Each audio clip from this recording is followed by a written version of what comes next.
Yung kwarto ko po, pinipilit lang ko po para makita yung video.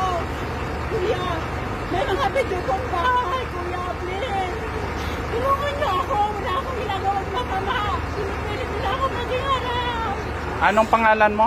Maribel, Francisco Lopez. Maribel. Francisco Lopez. Mga kabayan, humingi po ng tulong si Maribel Francisco Lopez. Andito. Hindi ko po first personnel. Ang agency niya po daw, first personnel na Tulungan niyo po ako. Huwag kang magpanik, ma'am. Huwag kang magpanik, ha. Relax ka lang, kabayan. Tutulungan ka. Paparescue namin kayo. Paparescue namin. Magtutulungan tayo. Huwag kang mag-alala. Ako nagpaalam mo September to. Ayaw nila ako palagan yan. Araw-araw ko yan pinagdidiklihan nila ako. Kunwari gano'n ang pangalan ko. Pero ginagawa nila ako ng para hindi ako makaalis. O makulong po ako yun po. Sinabi ng anak mo ako ko ng dalaga. Kung mas po ako makukulong. Huwag kang matakot kung makulong o ano. Tutulungan ka ng embassy. Huwag kang magpanik. Makakauwi ka. Relax ka lang. Yung gamit ko po kinuha po Di bali na. Huwag kang mag-alala dyan kung kukunin ng amo mo yung gamit mo. Tutulungan ka ng embassy. Relax ka lang. I-upload ko tong video, ha.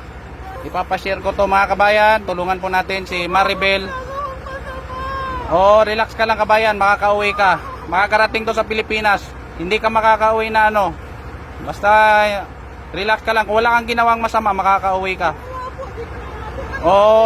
Kung kukunin ka man nila, huwag kang magpanik. May video na masisend ko to sa ano, marirescue ka. Intindihan mo? Sumabot po ako dyan po sa Alcahel Street. Alcahel Street po. Alcahel Street. Number 7 yung bahay. Number 7 yung bahay. Alcahel Street, number 7 yung bahay. Sige, huwag kang mag-alala. Bumalik ka na lang at may video na, nakuha ko na. I-upload ko to para matulungan ka. Andito sa Riyadh. Gumagawa ko sila ng mga video lahat po. Lahat po, paikot ako ng video. Tapos, Tapos po, kagabi po, nakasaran ko. Tinitang ko po yung pinagpuntuhan nila na pag-rest na nag-open po ako sa hamam, sa siyat, parang na po ako. Ano na po ako na? Sa lift. huwag kang mag-alala. Tutulungan ka ng embassy natin.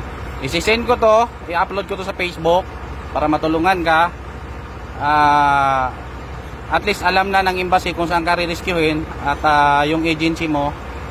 Huwag kang magpanik. Kung pauwiin ka man o ano, tutulungan ka ng ano, ang embassy na ang bahala. Yun na nga, ang embassy na ang bahala. Sige na.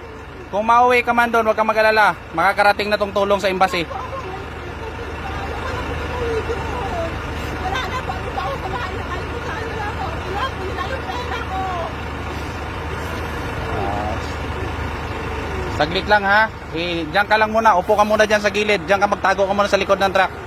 Kakusapin ko muna yung kasama ko. Mag-withdraw kami ng pera. Bigyan ka namin. Pahatid ka namin sa embassy. Intindihan mo? Sige.